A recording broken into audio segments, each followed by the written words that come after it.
exploits to come along the way, or many loopholes that I can find, even from like the pop-ups or something. But at the moment, I'm really liking it. Really liking the realism here and the challenge. That is the main thing.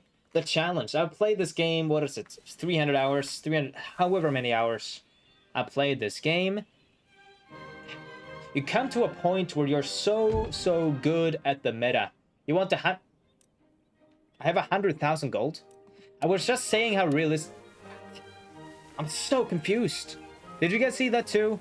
That must have been a bug or something.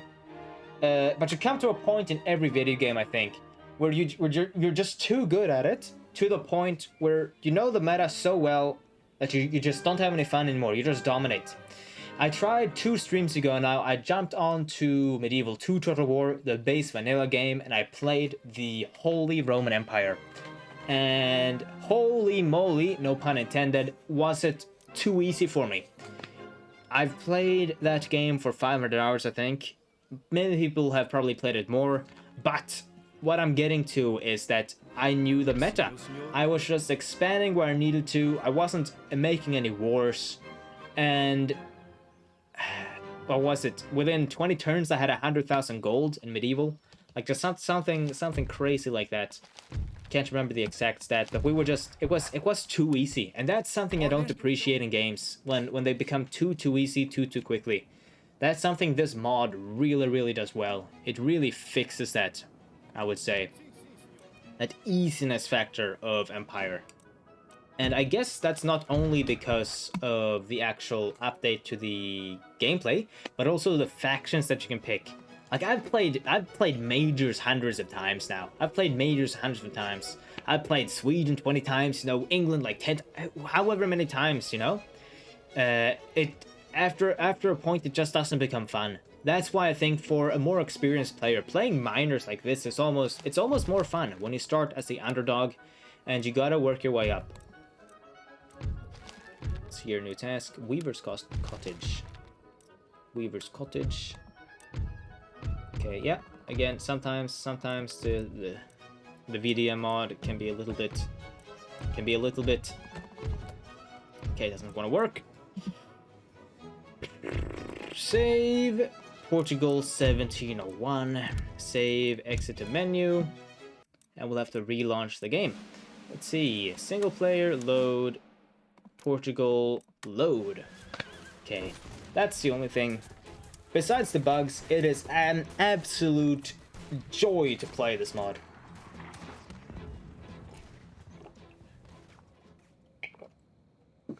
And I guess it just reminds you almost how robbed you feel that there is not a constant team from CA updating games like this, these older games. Like you have games like Team Fortress 2. That's a bad connection to make. Team Fortress 2 has one dev working on it now, but for the longest time, Team Fortress 2 has been under development. Oh, the best example I can possibly think of is War Thunder. It came out in 2012, and it's only gained popularity since then. I'm gonna bring up the Steam charts for it. Here, look at this. War Thunder player chart here. So this is just a Steam player chart. There's, of course, many other places you can play it as well. But here, look at this. It has had a steady growth since 2012, basically. Look at this. Steady growth, and it took off in 2020, and it's just been thriving since then. Why is that? Why could that be? How is this game from 2012 still this popular? Eh? How so? Is it because they kept the game exactly as it was from the release without any updates? Could that be? No, they keep updating it. They have a big dedicated dev team. They have, they have interactions with the community. I think that's something that that CA, from at least what I can see, maybe they have it through the World of War. What's it called? World of Warcraft? No, Warhammer. That's the one. The fantasy thing that they have going. That's very big for them. Maybe they have it through that. But I haven't seen any interactions, you know, between the devs of any Total War game and the Total War game community. Myself, personally, I'm sure it's been done, but personally, I have not seen it, which I think is a big mistake in my opinion.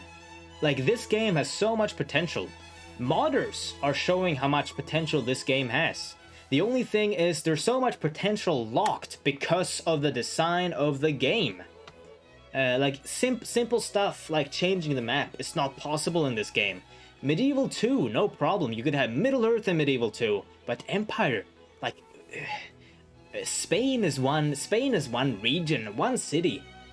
France is one region, one city. Like, to me, it makes no sense. And why not let modders do what they do, mod games and keep games alive? That is my take on that. You know, mods are what keep games alive. I'm gonna sorry for the distractions here, boys. Look at this. Total War players over time. Look at this video. Look how relevant these older games have been and continue to be. Here, look at this. So this is 2009. This is just my Steam stuff. Look at this. This is Empire when it took off. So Steam is still very new here. Very, very new. 40 active users. Look at this. Empire is gonna take off here. We're not gonna watch the entire thing, man. I'm just trying to make a point. Here, Empire takes off. 8,000 players. 8,000 active players. Napoleon launches. Napoleon is pretty popular, but Empire is still super duper strong, man. Shogun launches. Empire super duper strong, man. Without any updates, right, from the devs, I believe. Samurai. Empire still super strong. Empire 2014. How many years after release is this? 2009. That's 5 years after release. Super strong. Attila, super duper strong. 2016. Look at this. 5,000 active players. What is this? Every day or every month? Concurrent Steam user over time. That's every day. That's every day. 4,000 active users. Like, how much of a failing is that, in my opinion, of CA in this case? But then they have their money machines, right? You know, Warhammer, which is fair to them. I guess it's a large community of fantasy players who really enjoy the game as well. Let's see. Oh, Rome 2 just had a spurt. Let's see. But if you look here at Warhammer 2 and then the entirety of the historical community, you see that the historical community is that is how it started. You know, that is their that's their main audience. There's a Britannia. We've got another historical, Three Kingdom. Again, a little towards the fantastical side of things. Let's go to the end here. And look here, man. Look here. Active players. Medieval 2, a game from 2006, 2007. 5,600 active players in 2020. Empire, 4,308 active players. Like, this is... It's a real shame. I've heard rumors that a new historical Total War is coming. But, man, it's... They really need to do it, man, because it's a real shame for the historical players that they've sort of been given the backseat here. Let's see. What? 14% upkeep cost to all ground units. Who do I have here, man? Who do I have here? New task. All good.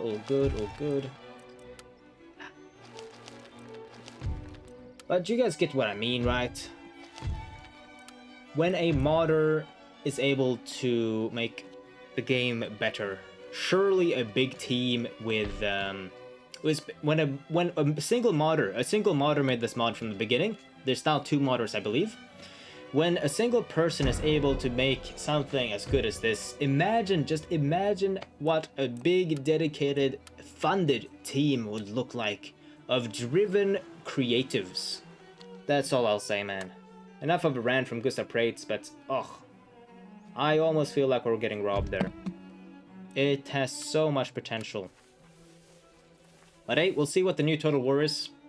Whatever it is, I'll give it a good chance. If it's historical. I've tried Warhammer. I got Warhammer 1 for free on Epic a few months ago, and I gave that a try with a friend. But no offense to you if you like fantasy and Warhammer, but for me, it's not my cup of tea, man. It's not my cup of tea. My cup of tea is the historical games, I will say. And the realism of those games. Like, of course, it's not 100% realistic, you know, but it's better than single entity hero units. You know, even those ones that you get in Troy. But I think CA is getting better and better, right? Like with a Troy, a few months after release, they made an option where you could choose to have a realistic historical mode where there weren't the single entity units. But the game itself, man, I don't know if you guys want to hear a rant. I'm just gonna rant. No one's saying anything, so I'm just gonna rant a little bit, man. Not too much, just a little bit, just enough, man, just enough. That I think it may be I don't think it's a controversial opinion.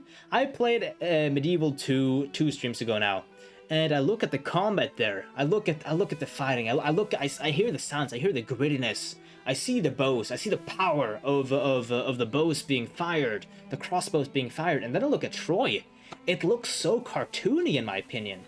How the graphics, of course, look great, but it's like graphics in an empty shell almost. When it comes to the on-ground combat, the campaign map look great. The graphics in that game is great. The resource system is something I still need to get my head around, but just great, great, great, great, great. It's time to subscribe! Time to subscribe, man! Let's see, Islamic... I'm actually gonna continue the war, man, because I sort of want your territory. But oh well, oh well. Let's see here. We have a tea plantation complete in Goa. Trades gained, converts populace to Hinduism.